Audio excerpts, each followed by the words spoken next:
Let's try a one-take story time in my bathroom, and let's talk about two Hollywood suicides that happened in the 1970s that involve Burt Reynolds. I've been thinking about this and it's really been bothering me, and most people don't know about this. So I'll start here, and you have to hear both parts to really feel the way that I feel.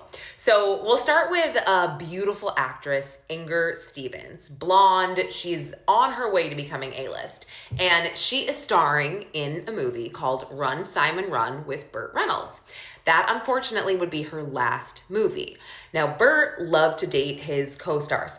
Loved to date his co-star, so he was having a little secret fling with Inger Stevens, but Inger was also married. She had a secret marriage, and she kept that secret because her husband wasn't white, so she didn't tell anyone, I guess. I don't know. So one night, she and Burt got in a huge fight, blowout fight. She's upset, she's crying. But she's fine, but she tells her assistant, she calls her on the phone and she says, look, I'm just gonna take a sleeping pill and go to bed. I'll see you tomorrow. They make their plans for the day and they hang up. And her assistant thought she was fine. But the next morning, she was found dead in her kitchen. And it was ruled a suicide, although they said she took too many sleeping pills. So yeah, suicide, but she had very weird bruising all over her body and also high levels of alcohol. Her assistant said she didn't sound intoxicated, but whatever. Okay, that in itself would not be weird. I mean, yes, Burt was the last one to see her alive. They argued in a bad way, but yeah, okay. Well then, let me tell you about this. Fast forward 3 years later, we're gonna go to Arizona, where Burt is shooting a movie called The Man Who Loved Cat Dancing.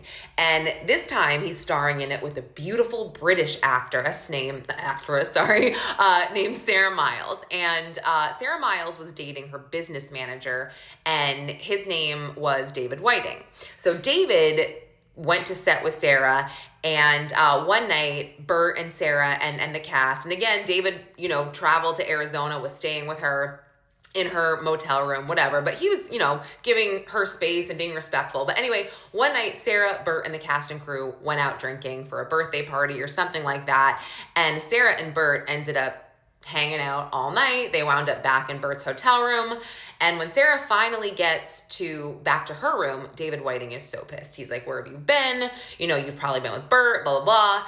And they start fighting. And then Burt, from his room, hears Sarah, and he thinks that Sarah's in distress. So he comes running in. Him and David Whiting get into this huge argument and screaming match. And then David Whiting ends up leaving, just storming out of his own room.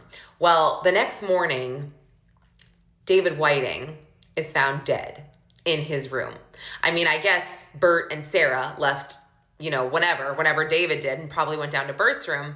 But yeah, David Whiting was found dead in a pool of blood, but it was ruled a suicide. He took too many sleeping pills, even though there was a pool of blood around him.